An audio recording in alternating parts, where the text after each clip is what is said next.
gonna be a big day. This is the earliest we have ever pulled the planter and planter tractor into the shop to start working on it. And every year my goal is to just get earlier, sooner. Just makes things easier. So see how it goes. Andrew's gonna work on starting to get that big auger emptied out, and then we'll be able to kind of figure out better what's going on there. And we are gonna get this thing pulled out and put in the shop. Nice. Oh, hello.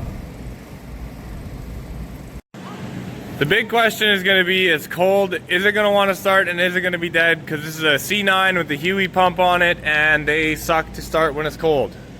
Checking the air in the tires, buddy? Yeah. Well, here, check this out. There's no air in these tires because it's got tracks on it. So they're all good, yeah? All right, let's get up in here and try this thing. Turn the key on. We'll see where the batteries are at. Oh, they look pretty flat. And we're gonna cycle our glow plugs twice because this thing needs all the help it can get. I really don't think it's gonna start. I think we're gonna have to boost it. And I probably should have had it plugged in, even though it's still above 0. All right, let's see what happens. Oh, wow. It's cranking good.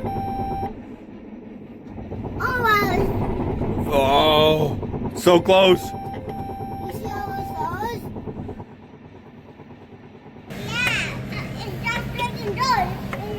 Ah, yeah, there's nothing on this. We just primed it up. Hopefully it starts well and we don't kill the batteries. Nice thing this year though is that it literally never got unhooked from the planter, and that's all it did because well, it's been so wet we haven't had a chance to ditch, so makes it even easier. And as you can see, it's got a bit of a lean to it.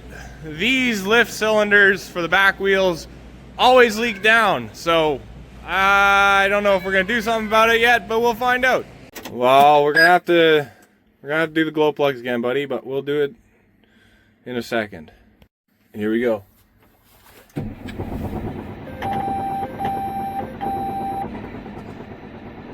Oh.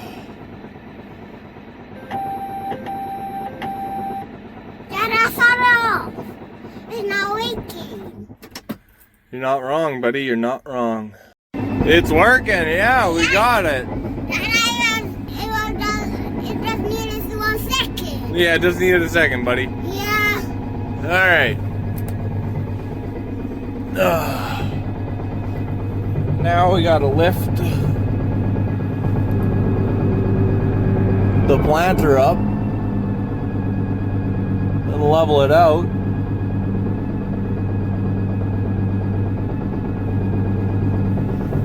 It's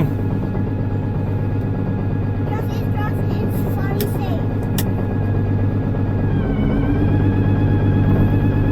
And now it is up.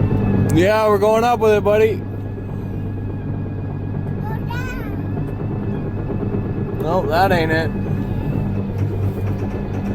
Oh, now we're knocking. That's nice.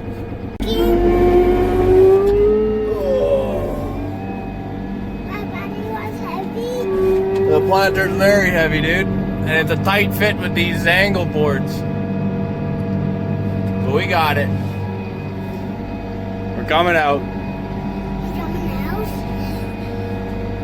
You excited, dude? Yeah, you like the tractors.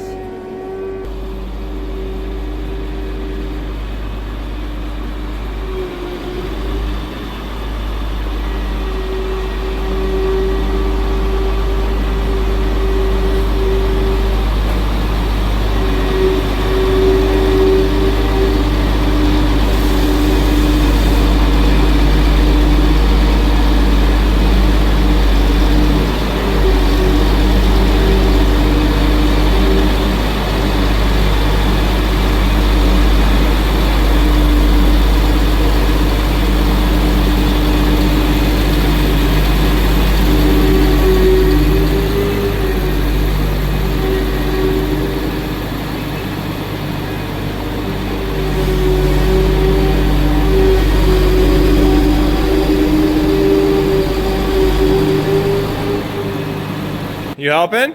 Yeah. Good job. All right, so this is how we pull the planter in every year, and it works pretty well.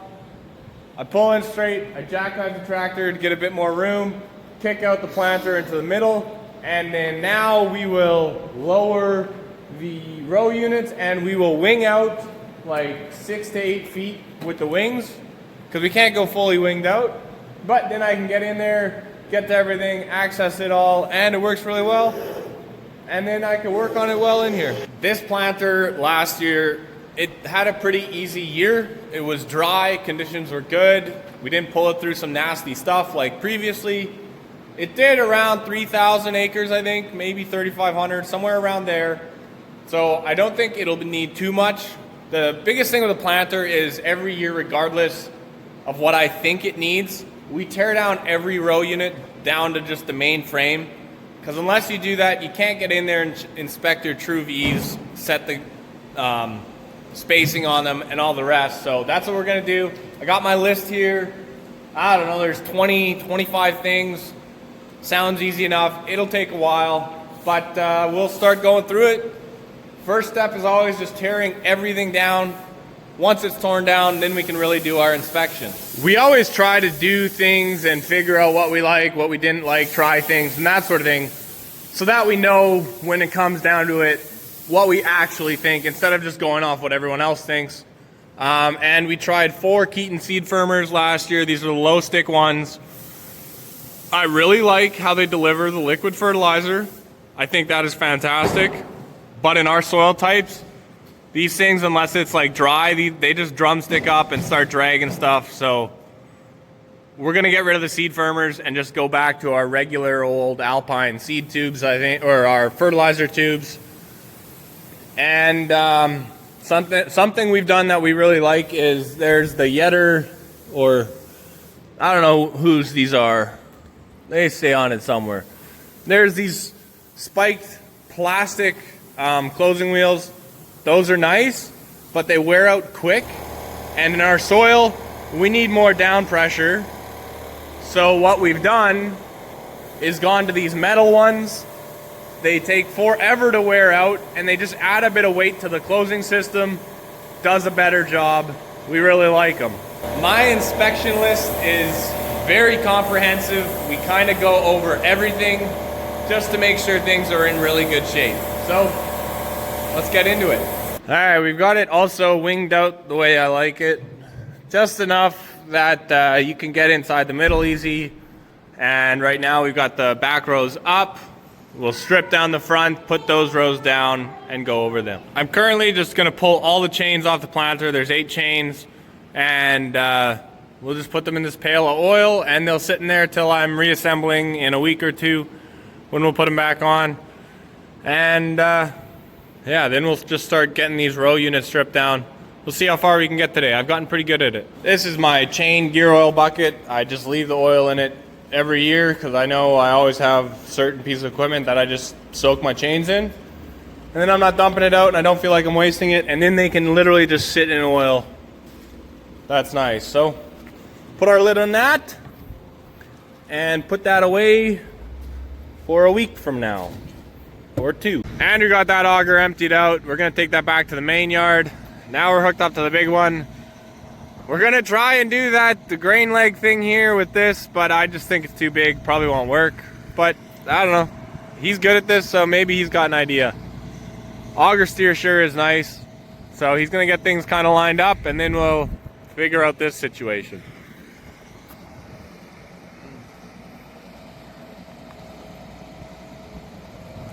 It's a big auger. Yeah, that auger steer makes it so much easier to maneuver around yards and stuff. And it's also nice once you're in using mode, you set your axles out, get a bit more stability.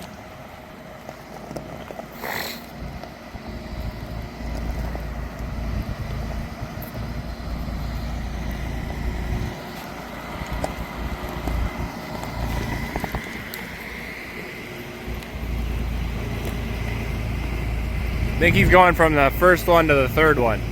A little bit of dinking around later. Auger goes in there, and we'll take grain out of this bin. with the belt into the truck. That's what the game changer is. With this long auger, we needed something to help it reach. So now we'll go into the truck with the box up and it'll just slide out and it'll work good. We got all the meters off, the chains, a good soft start, but I still want to clean up a bit more, and the scrap metal has gotten a little out of control. So we're gonna take a load of scrap to the shredder at the same time as bringing that big broken auger back to the main yard. So we're just loading all this stuff up and we'll head out soon. It's not a huge load. I've got some more elsewhere, but this cleans up all the scrap metal in my shop, and pricing right now isn't great anyway, so I'm not in a huge rush to get rid of it, but now the shop's clean. We have the parts out of the combines. They need to go. Impeller, cylinder, and concaves. And we've got some aeration floors that we took out of those old bins and changed, so stuff to go, but it's gonna need a big trailer, and not in the cards for today because I gotta take that auger. Andrew's been at this for over an hour, but he's in the bottom now and he's just cleaning it out, so this part takes a while, but we'll have 2 open bins, which is perfect. We're hooked up, ready to head out to the main yard. Good load for the old 3/4 ton, but not that you can't handle. We'll just take her nice and easy on gravel.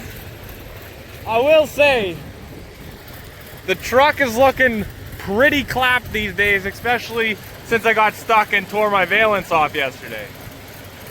But whatever, I mean, I drive a cheap truck for that reason, so I can do stuff and not feel bad about it. I bought this thing for $3,600 3 years ago, or 4 years ago now. At MPI, it was a write-off, and it's been fantastic. Made it to the main yard. We're gonna unhook from the auger, and then we're gonna head to the shredder. I built this hitch for the fuel trailer to raise it up because it's not on suspension. So I built a beefy, not drop hitch, but raise hitch. And it's pretty handy for doing a lot of stuff, because a lot of times with farm implements, the truck's a little bit too short, so helps a ton. Now we can use the jack. Looks like the cops got rid of some cars. That's wild. Just send them to the shredder, boys. We don't need them. All right, let's get unloaded. I like bringing these small loads because then I can unload them myself. And I gotta take a load with my trailer, but you always get some damage when they unload you. And that's gonna do it for today. We are thinking that well, obviously we're gonna get a moisture, but it should be down enough that we're probably just going to start, and we're going to start filling those bins, put them on air. It's getting cold. It should be fine, even if the moisture is 14% or below. So we will see what happens. Andrew's coming first thing to try and unload that grain cart.